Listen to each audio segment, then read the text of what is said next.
ជំរាបសួរបងប្អូនជុំរួមជាតិទាំងអស់គ្នាខ្ញុំសូមបង្ហាញត្រួសត្រាសអំពីដំណើរការនៃការចាក់ស៊ីម៉ង់វេជ្ជសាស្ត្រចូលទៅក្នុងឆ្អឹងកងខ្នងយើងនេះជាករណីដែលកើតទៅលើម៉ាយាយបជន70ឆ្នាំជាងដែលគាត់មានបញ្ហាស្រុញឆ្អឹងកងចង្កេះទី2ដោយសារគាត់ដួលអគូតបងប្អូននេះជាការចាក់ស៊ីម៉ង់វេជ្ជសាស្ត្រចូលដែលយើងចាក់2មជុលយើងចាក់ខាងឆ្វេងមួយខាងស្ដាំមួយក្នុងគោលបំណងយើងបាញ់ស៊ីម៉ង់ចូលឲ្យបានច្រើនព្រោះឆ្អឹងកងខ្នងគាត់វាស្ពោតខ្លាំងអញ្ចឹងណាបងប្អូនអញ្ចឹងយើងបាញ់ស៊ីម៉ង់ចូលដើម្បីឲ្យឆ្អឹងខ្នងហ្នឹងវារឹងមាំហើយបំបត្តិការជិះចុកចាប់បងប្អូននេះពណ៌ខ្មៅវាចាប់ចាប់ពណ៌ហ្នឹងគឺជាស៊ីម៉ង់វេជ្ជសាស្ត្រហ្នឹងណាបងប្អូនដែលយើងបាញ់វាបញ្ចូលទៅឃើញវាចាប់ពណ៌ខ្មៅទៅអញ្ចឹងស៊ីម៉ង់យើងបាញ់បញ្ចូលហើយក្នុងនោះដែរយើងមានការថតឆ្លុះ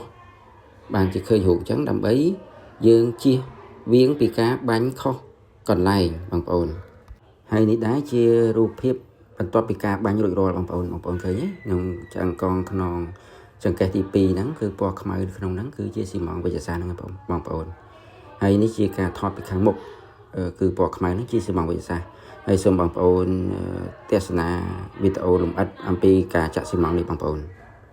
កាត់បន្ថយការឈឺចុកចាប់និងធ្វើឲ្យឆ្អឹងកងខ្នងរឹងមាំតាមរយៈការចាក់ស៊ីម៉ង់វេជ្ជសាស្ត្រការចាក់បញ្ចូលស៊ីម៉ង់វេជ្ជសាស្ត្រនេះជាបច្ចេកទេសមួយដែលអនុវត្តដោយវេជ្ជបណ្ឌិតជំនាញតាមរយៈការចាក់បញ្ចូលឧបករណ៍តូចៗចូលទៅក្នុងឆ្អឹងកងខ្នងហើយបាញ់ស៊ីម៉ង់ចូលដោយមានការថតឆ្លុះផ្ទាល់ក្នុងកំឡុងពេលអនុវត្តទម្រង់ការដើម្បីធានាឲ្យបាននូវគុណភាពនិងសុវត្ថិភាពខ្ពស់ការចាក់ស៊ីម៉ង់វេជ្ជសាស្ត្រចូលក្នុងឆ្អឹងកងខ្នងនេះអនុវត្តទៅលើអ្នកជំងឺដែលមានបញ្ហាឆ្អឹងកងខ្នងពុកដោយធម្មជាតិឬបាក់ស្រុតដោយការប៉ះទង្គិចនិងឆ្អឹងកងខ្នងដែលរីកសាយភាយដោយសារជំងឺមហារីកក្រោយពេលចាក់រួចអ្នកជំងឺអាចធ្វើចលនាបានប្រសើរជាងមុននិងបន្ថយការឈឺចុកចាប់បានយ៉ាងល្អ